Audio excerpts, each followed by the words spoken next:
At Team Toyota, they've been selling and servicing new and used Toyotas in your community for over 50 years, and you can reserve your next new Toyota with them today. You'll get a realistic timeline, and even in this crazy market, they won't charge you over MSRP. Or don't wait at all. With over 75 certified Toyotas, including a bunch of RAV4 and Highlanders, you can drive one home today. And you can always trust them to maintain your current vehicle. Their service and collision centers are high-tech, comfortable, and will save you time and money. Team Toyota can help you go anywhere you want, but they'll always be your hometown team. Just visit teamtoyota.net and choose from 3 locations in Langhorne, Glen Mills, or Princeton.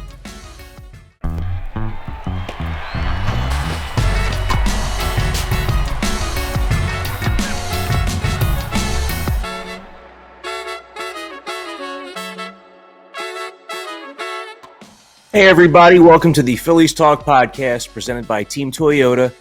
Corey Seidman and Jim Salisbury here sitting down with you on a Friday morning to talk about the weekend ahead in Phillies baseball. The Phils have a homestand here coming up, beginning with a 3-game series against the Brewers that starts Friday night. But Jim, let's begin with the win that ended the Phillies road trip. Overall, an unsuccessful road trip.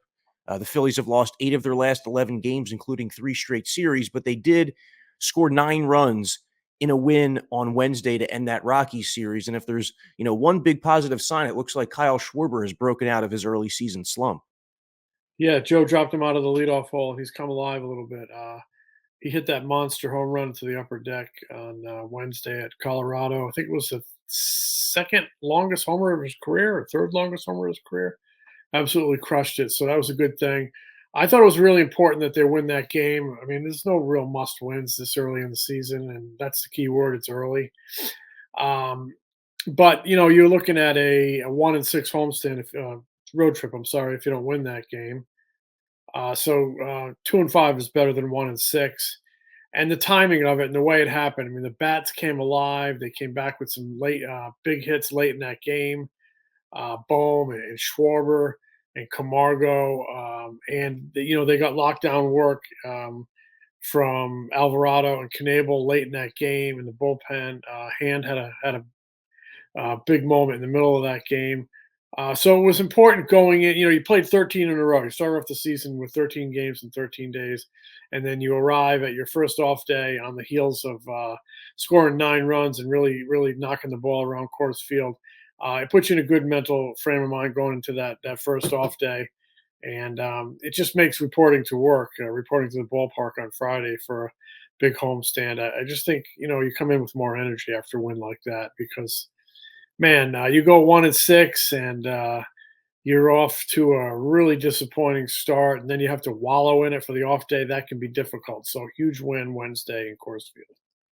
So, Jim, some of the decisions that Joe Girardi has made early in this season, honestly, they kind of reflect the status of his contract. The fact that he's in the final year of his contract, we've already seen the lineup drastically shaken up, as you pointed out, with Schwarber moving from the top to the middle, more of a run-producing spot. We've seen Gene Segura now up top after JT Realmuto spent a couple days there. And we also saw JT Realmuto start behind the plate at the end of that Rockies series on a day when Girardi had indicated that Realmuto was going to sit, which is another move that you make when you're, 4 or 5 games under 500 2 weeks into the season, huh? Yeah, Girardi rested Real Muto. I think it was on Friday night in Miami, and when asked about it, he basically laid out JT's schedule for the next 5 or 6 days, saying that Real Muto would play right up until the final game in Denver Wednesday, and he would get a day there. That would give him 2 days off, Wednesday and Thursday scheduled off day. And then when the lineup went up on Wednesday morning in Denver, JT is in it, and Joe's explanation was, "We need to win," which you need to win every day. But it definitely he pulled JT's scheduled off day because he needed his bat in there, needed his presence in there, needed his best guy in there because, like we said, they didn't want to go 1-6 on the trip. And it did reflect how bad they need wins, how bad of a start they've gotten off to. Um, it did reflect urgency and maybe even a tad of desperation on the manager's part. And, I don't know if it's contract related, frankly, because, Joe Girardi's made a lot of money in his career. He made a lot of money in his career.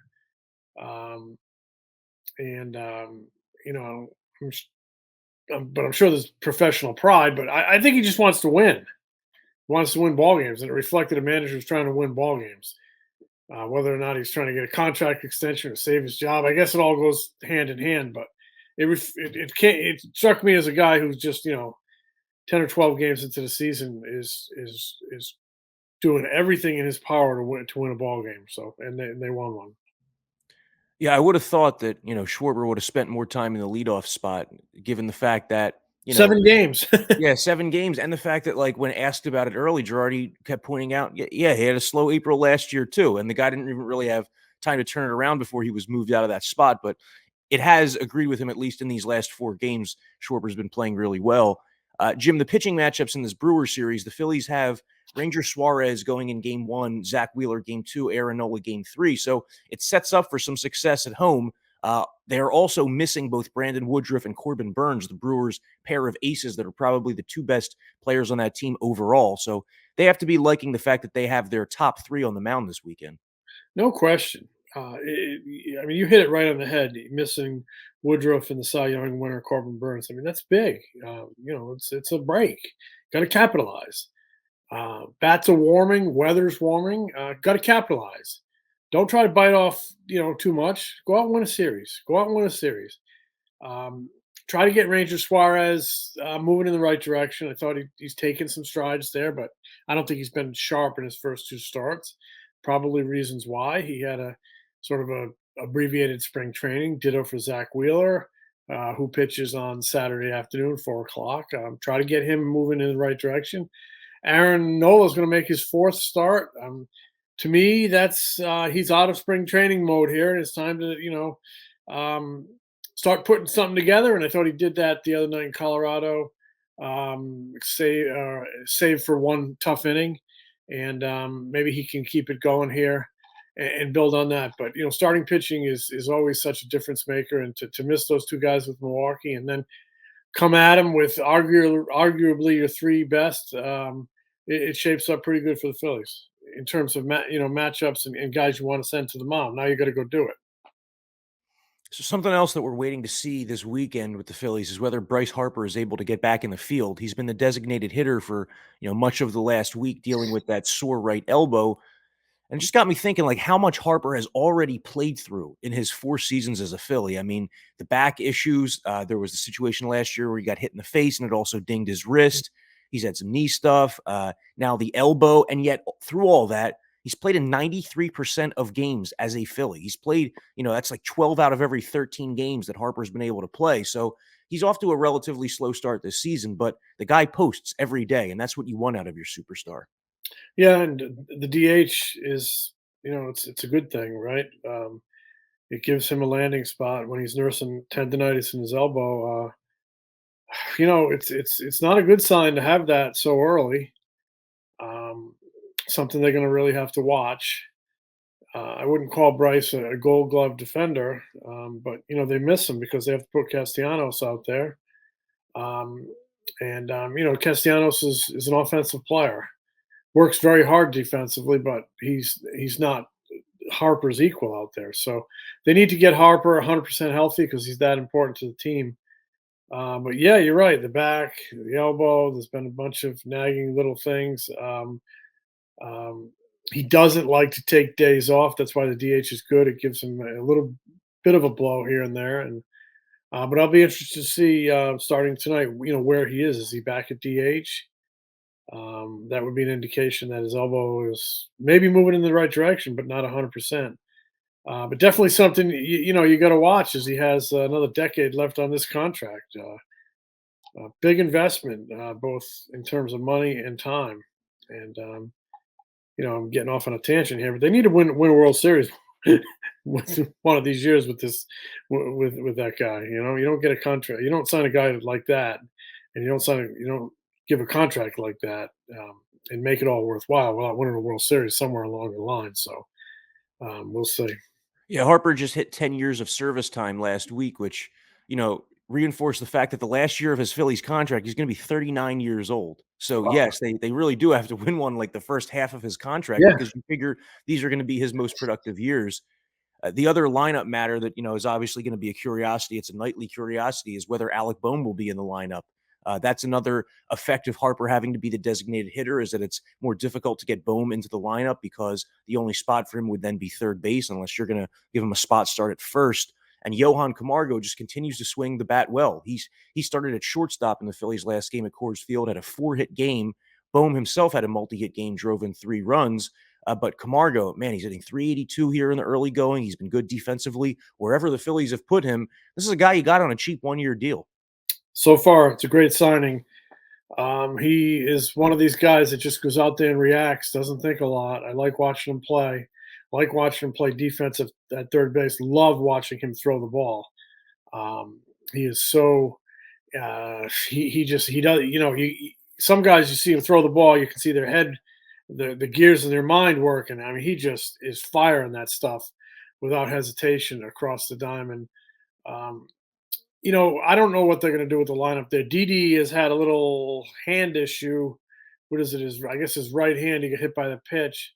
So he missed a couple games, and they hinted they may take another look at that medically. So I guess there's a chance he might not be ready to go at shortstop on Friday night. So maybe Camargo could be back there. That would allow you to play Bohm, who's, what a story. I mean, swinging a real hot bat, made some good plays in Denver, started all 3 games. Bryson Stott has cooled off. I mean, what a game. What a sport. What a daily serial, a daily drama. Every day is a new chapter. I mean, 3 weeks ago, Alec Bohm looked like he was on a one-way ticket to Lehigh Valley. Then, they had some health issues in the bullpen. They decided to carry one less reliever. He's on the team. Bryson Stott is the opening day third baseman because he has a red hot spring. Now he's cooled off. Bohm has gotten hot. Bohm looks like he might be the choice at third base Friday night. If Camargo is at shortstop, I mean, just a whole lot of balls in the air, but it definitely goes to illustrate how if you don't like how things are going at the moment, wait a minute. It's like the weather in San Francisco, right? If you don't like the weather right now, wait 20 minutes. It might be totally different. So one day you're up, one day you're down. Alec Bohm and Bryson Stott are all indicators of that. Thought, hats off to Alec Bohm. He's had some tough times, and it appears he's channeling those in the right direction, making them real learning experiences, and he's growing from them, and that's so valuable when you grow from failure. And now Stott is in like an 0 for 18, and we'll see if he can pick himself up from that and use it as a growth experience. And if he does, it'll only make him a better player. Failure is such a great teacher in this game if it's handled the right way. And I think we're really seeing an example of it being handled the right way by Alec Bohm. And, from getting to know Bryson Stott a little bit, a really mature kid, I think he'll handle it the right way.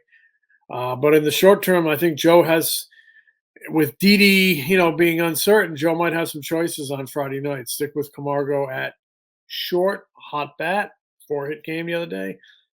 Playing pretty good D, very good D, and sticking with a hot bat and Bohm at third base.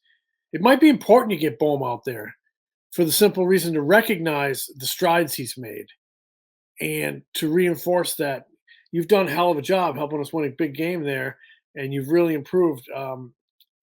I believe in you, and that's going to help his confidence even more. And so I'm really curious to see how that lineup looks on Friday night.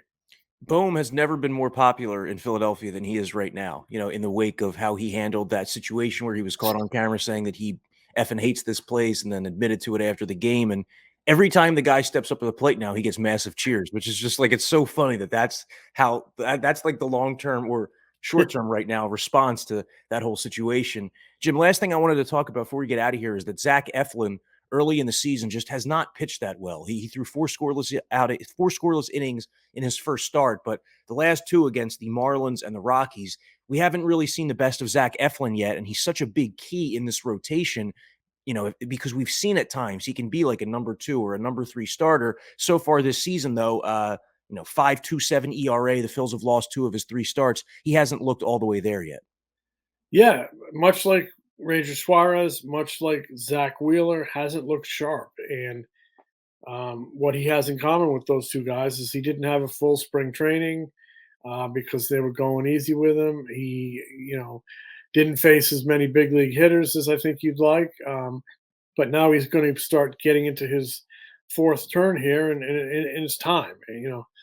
Um, we're pretty much crossing that line where you can't use short spring training as an excuse anymore because, well, now guys have in the regular season gotten their workload up to the equivalent of what they would have gotten in a normal spring training. So, yeah, you're right. He hasn't been completely sharp. Zach's a guy that I think has to work down in the zone, and he's been up a little bit, but I still have faith in him. I have a lot of faith in him. In fact, I like where he shapes up health wise. I like his repertoire. I like the fact that he's in a walk year. I think he's going to be motivated to have. He's always motivated to have a good year. Zach's a character player, but I think all those factors um, could lead him to have a very good year. So I'm not really alarmed there. I think it'll come, and I think we will look up, one day in the next month or so and say, "Wow, he's rattled off 3 or 4 good ones in a row. He's sharpened things up. He's Zach Eflin again." Um, Pretty much to me, the right now the biggest I wouldn't say concern, but maybe biggest curiosity on the staff is where Zach Wheeler's velocity is going to be. Coming off 213 innings last year, when everybody was concerned about that workload enough that they watched him closely and pulled him back in spring training, coming off a little shoulder discomfort in December.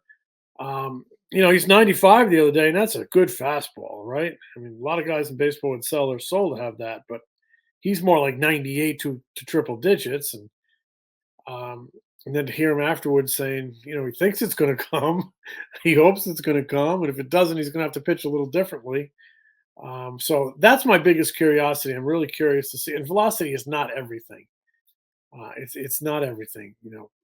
Pitchability, changing speeds, locating, all that stuff still matters. But so much of what he does comes off that power fastball. It sets up everything else for him.